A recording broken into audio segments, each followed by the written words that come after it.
শুনছে না। লাস্টে আমি এসে আবার বললাম ঠিক আছে চলো, আমি ধরে আবার কেকটা কাটিং করে দিলাম। আর তারপর দেখো আমি ওকে বললাম আমি খাইয়ে দিচ্ছি না, ও কাটতে কাটতে নিজেই খেয়ে নিয়েছে। তো বাচ্চারা এরকমই মজা করে থাকে। আর ও দিদিভাই বলছে বা ওর জেম্মাও বলছে যে মাকে একটু খাইয়ে দাও। ও বলছে না, ওটা তুমি এইভাবে নিয়ে নাও। আমি তখন মজা করে বলছি ও আমাকেই খেয়ে নিতে হবে। তো লাস্টের টুকরোটা তুলে আমি বলছি দেখো সবাই দেখো যে আমাকে খাইয়ে দাও। লাস্টে আমাকে নিজেই খেয়ে নিতে হলো। তো ওটাই আমি বলছি, আর সবাই সেটা শুনে খুব মজা করছে। ও জেম্মা, জেঠু, পিপি, বাবা সবাই খুব হাসাহাসি করছিলাম।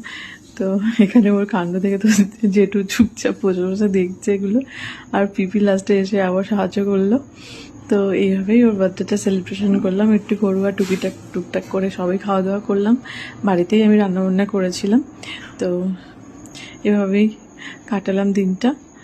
তো যদি তোমাদের ভালো লেগে থাকে ভিডিওটা, তো সবাই কিন্তু লাইক করো, আর মামাইকে প্রাণ ভরে আশীর্বাদ করো যেন ও বড় হতে পারে, বড় হয়ে যেন অনেক ভালো মনের মানুষ হতে পারে। টাটা সবাইকে।